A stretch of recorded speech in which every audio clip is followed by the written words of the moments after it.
வணக்கம் நண்பர்களே. நம்ம இந்திய அரசியலமைப்பு, அதாவது நம்ம கான்ஸ்டிடியூஷன் எப்படி உருவாச்சுன்னு இப்பவாவது யோசிச்சு பார்த்திருக்கீங்களா? அது ஒரே நாள்ல எழுதப்பட்ட ஒரு புத்தகம் கிடையாது. அதுக்கு பின்னாடி கிட்டத்தட்ட 250 வருஷத்துக்கு மேல ஒரு பெரிய படிப்படியான பயணம் இருக்கு. இன்னைக்கு நம்ம அந்த பயணத்தோட கதைய, சொல்லப்போனா நம்ம அரசியலமைப்போட ப்ரீகால தான் பார்க்க போறோம். சரி, முதல்ல இந்த கேள்வியோட ஆரம்பிக்கலாம். ஒரு நாட்டோட அரசியலமைப்பு எப்படி உருவாகுது? திடீர்னு ஒரு நாள் ஒரு குரூப் ஒன்னா சேர்ந்து அதை எழுதிடுவாங்களா? இல்ல அதுக்கு பின்னால ஒரு பெரிய கதை இருக்கா? இதுக்கு பதில் ரொம்ப சிம்பிள். அது நிச்சயமா ஒரே ராத்திரியில நடக்கிற விஷயம் இல்ல.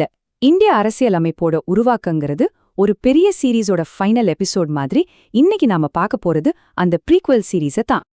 நம்ம கதை ஈஸ்ட் இந்தியா கம்பெனியோட காலகட்டத்திலிருந்து தான் தொடங்குது. வியாபாரம் செய்ய வந்தவங்க கொஞ்சம் கொஞ்சமா ஆட்சியை கைப்பற்றினாங்க. ஆனா கம்பெனியோட ஊழலும் நிதி பிரச்சனைகளும் எல்லை மீறி போனதால முதல் தடவையா பிரிட்டிஷ் பார்லிமெண்ட் தலையிட வேண்டிய கட்டாயம் ஏற்பட்டுச்சு. இதுதான் அதிகாரத்தை ஒரே இடத்துல குவிக்கிறதுக்கான முதல் படி. இந்த காலகட்டத்துல இந்த 4 சட்டங்கள் ரொம்ப ரொம்ப முக்கியம். 1773ல வந்த ரெகுலேட்டிங் ஆக்ட், 1784ல வந்த பிட்ஸ் இந்தியா ஆக்ட், அப்புறம் 1833 மற்றும் 1853ல வந்த சார்ட்டர் ஆக்ட்ஸ். இந்த பட்டய சட்டங்கள்னா என்னன்னா, ஈஸ்ட் இந்தியா கம்பெனிக்கு இந்தியாவுல வியாபாரம் செய்யவும் ஆட்சி செய்யவும் கொடுத்திருந்த லைசென்ஸ ஒரு குறிப்பிட்ட காலத்துக்கு ரினியூவல் பண்ணின சட்டங்கள். சரி, இந்த சட்டங்களோட விளைவு என்ன? முதல்ல வங்காளத்தோட கவர்னர் வங்காளத்தின் கவர்னர் ஜெனரல் அப்படின்னு ஆனாரு. அப்புறம் பிட்ஸ் இந்தியா சட்டம் மூலமா கம்பெனியோட அரசியல் வேலைகளையும் வியாபாரத்தையும் தனித்தனியா பிரிச்சு ஒரு இரட்டை கட்டுப்பாட்டு முறைக்கு கீழே கொண்டு வந்தாங்க. 1833ல வங்காளத்தின் கவர்னர் ஜெனரல் இந்தியாவின் கவர்னர் ஜெனரல் ஆனாரு. இதுதான் பவர் சென்ட்ரலைசேஷனோட உச்சம்.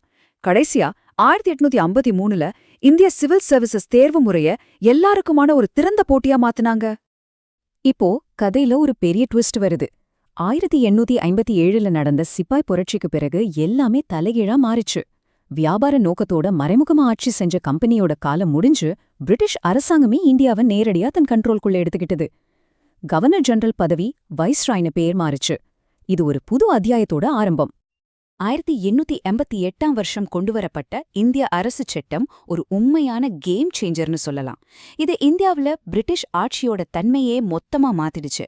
இனிமே இந்தியா ஒரு ட்ரேடிங் கம்பெனியோட காலனி இல்ல, அது பிரிட்டிஷ் சாம்ராஜ்யத்தோட ஒரு பகுதி. இந்த சட்டத்தால என்னெல்லாம் நடந்துச்சுன்னா, முதல்ல ஈஸ்ட் இந்தியா கம்பெனியோட ஆட்சிக்கு ஒரு முழுக்கு போடப்பட்டுச்சு. பவர் எல்லாமே நேரா ராணி கைக்கு போச்சு. நிர்வாகத்தை கவனிக்கிறதுக்காக லண்டன்ல செக்ரட்டரி ஆஃப் ஸ்டேட் ஃபார் இந்தியான்னு ஒரு புது பதவியை உருவாக்குனாங்க. இங்க இந்தியாவுல கடைசி கவர்னர் ஜெனரலா இருந்த லார்ட் கேனிங் முதல் வைஸ்ராய் ஆனாரு. ஒரு பக்கம் பிரிட்டிஷ் ஆட்சி வலுவானாலும் இன்னொரு பக்கம் ஒரு இன்ட்ரெஸ்டிங்கான விஷயம் நடந்துச்சு. இந்தியர்கள் கிட்ட தேசிய உணர்வு வளர ஆரம்பிச்சது. அதோட விளைவா சட்டங்களை உருவாக்குற கவுன்சில்ல எங்களுக்கும் பங்கு வேணும்னு மெதுவா குரல் கொடுக்க ஆரம்பிச்சாங்க. இது ரொம்ப சின்ன ஆரம்பமா இருந்தாலும் எதிர்கால மாற்றத்துக்கான ஒரு முக்கியமான விதை இங்கதான் விதைக்கப்பட்டுச்சு. இந்த சமயத்துல அறிமுகப்படுத்தப்பட்ட ஒரு முக்கியமான, அதே சமயம் ரொம்ப சர்ச்சைக்குரிய ஒரு விஷயம்தான் தனி வாக்காளர் தொகுதிகள். 1909ஆம் வருஷம் மோர்லி மின்டோ சீர்திருத்தங்கள் மூலமா இத கொண்டு வந்தாங்க. அப்படின்னா என்னன்னா, முஸ்லிம் வாக்காளர்கள் முஸ்லிம் வேட்பாளர்களுக்கு மட்டும்தான் ஓட்டு போட முடியும். இன்னைக்கு வரைக்கும் வரலாற்றுல இந்த திட்டத்தை ஒரு ஆபாயகரமான பிரித்தாளும் சூழ்ச்சி கொள்கையாத்தான் பாக்குறாங்க. இந்தியர்களை மத அடிப்படையில பிரிச்சு அவங்களோட ஒற்றுமைய கொலைக்கிறதுக்கான ஒரு கருவியா இது இருந்துச்சுங்கிறது ஒரு பரவலான கருத்து. இதோட தாக்கம் இந்திய அரசியல்ல ரொம்ப காலத்துக்கு நீடிச்சது. இப்போ நாம நம்ம பயணத்தோட கடைசி கட்டத்தை நெருங்கிட்டோம். இந்தியர்களோட தொடர்ச்சியான போராட்டங்களுக்கு பிறகு பொறுப்பான அரசாங்கம் வேணும், சுயாட்சி வேணுங்கிற கோரிக்கைகள் ரொம்ப வலுப்பெத்துச்சு. இதனால பிரிட்டிஷ் அரசாங்கம் சில புது சீர்திருத்தங்களை கொண்டு வர வேண்டிய கட்டாயத்துக்கு உள்ளாச்சு. 1919ஆம் வருஷம் வந்த மாண்டெகு செம்ஸ்ஃபோர்ட் சீர்திருத்தங்கள் மாகாணங்கள்ல இரட்டை ஆட்சி முறையை அறிமுகப்படுத்துச்சு. அதாவது பவர்ஸ 2ஆ பிரிச்சாங்க.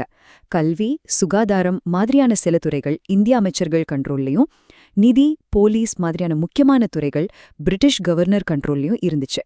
இது மாகாண அளவுல ஒரு ரெஸ்பான்சிபிள் கவர்மெண்ட்டை உருவாக்குறதுக்கான முதல் முயற்சி. இப்ப நான் சொல்ல போற விஷயம் உங்களுக்கு ரொம்ப ஆச்சரியமா இருக்கலாம். நம்ம இந்திய அரசியல் அமைப்புல கிட்டத்தட்ட 60% மேல அதோட பெரும் பகுதி ஒரே ஒரு சட்டத்திலிருந்து தான் இன்ஸ்பயர் ஆயிருக்கு. அதுதான் 1935ஆம் வருஷம் வந்த இந்திய அரசு சட்டம். ஏன் இந்த சட்டம் அவ்ளோ ஸ்பெஷல்னா, அதுதான் இன்னைக்கு இருக்கிற நவீன இந்தியாவுக்கான ஒரு ப்ளூ பிரிண்ட் மாதிரி இருந்துச்சு. அது ஒரு ஃபெடரல் சிஸ்டம் முன்மொழிஞ்சுது, மாகாணங்களுக்கு முழுமையான சுயாட்சியை கொடுத்துச்சு. அது மட்டும் இல்லாம இன்னைக்கு நம்ம நாட்டோட பொருளாதாரத்தோட முதுகெலும்பா இருக்கிற ரிசர்வ் பேங்க் ஆஃப் இந்தியாவையும் நிறுவுச்சு. எத்தனையோ தியாகங்கள், நீண்ட நெடிய போராட்டங்கள், இது எல்லாத்துக்கும் பிறகு ஃபைனலா நம்ம கிளைமேக்ஸ்க்கு வந்துட்டோம். பிரிட்டிஷ் ஆட்சிய அதிகாரப்பூர்வமா முடிவுக்கு கொண்டு வந்த அந்த இறுதி சட்டம். 1947ஆம் வருஷம் வந்த இந்திய சுதந்திரச் சட்டம் இந்தியாவை 2 தனித்தனி சுதந்திர நாடுகளா பிரிச்சது. இந்தியா மேல இருந்த பிரிட்டிஷ் இறையாண்மையை முழுசா முடிவுக்கு கொண்டு வந்து நமக்கான ஒரு புது அரசியலமைப்பை நாமளே உருவாக்கிக்கிறதுக்கான முழு அதிகாரத்தையும் இந்தியர்களுக்கு கொடுத்துச்சு. சரி, இப்போ இந்த 250 வருஷ பெரிய பயணத்தை ரொம்ப சிம்பிளா சில முக்கியமான படிகள்ல பாத்திரலாம். இது ஒரு ஏணியில ஏறுற மாதிரி. ஒவ்வொரு சட்டமும் நம்மள சுதந்திரத்தை நோக்கி ஒரு படி மேல கூட்டிட்டு போச்சு. இந்த ஏணியோட படிகளை பாருங்க. 1773ல பார்லிமெண்ட் கண்ட்ரோலோட ஆரம்பிச்ச பயணம் 1833ல பவர் முழுசா ஒரே இடத்துக்கு வந்தப்போ ஒரு படி மேல போச்சு. 1858ல கம்பெனி போய் பிரிட்டிஷ் அரசாங்கமே நேரடியா ஆட்சிக்கு வந்தது ஒரு பெரிய மாற்றம். ஆனா 1909ல தனி வாக்காளர் தொகுதின்னு ஒரு பிழவு ஏற்பட்டுச்சு. அதுக்கப்புறம் 1935ல நம்ம நாட்டுக்கான ஒரு ப்ளூ பிரிண்ட் கிடைச்சு, கடைசியா 1947ல சுதந்திரங்கிற இலக்க அடைஞ்சோம். இந்த ஒவ்வொரு படியும் தான் நம்ம அரசியலமைப்புக்கான அடித்தளத்தை உருவாக்குச்சு. ஆக, நம்ம கான்ஸ்டிடியூஷனுங்கிறது ஒரே நாள்ல உருவானதல்ல. அது ஒரு பெரிய வரலாற்று பயணத்தோட பரிசு. இந்த 250 வருஷ பரிணாம வளர்ச்சி இன்னைக்கு இருக்கிற இந்தியாவுக்கான அடித்தளத்தை அமைச்சு கொடுத்திருக்கு. இப்போ கேள்வி உங்களுக்கு தான். இந்த வரலாற்றிலிருந்து நாம கத்துக்கிட்ட பாடங்களை வச்சு இந்தியாவோட அடுத்த அத்தியாயம் எப்படி இருக்கும்னு நீங்க நினைக்கிறீங்க? யோசிச்சு பாருங்க.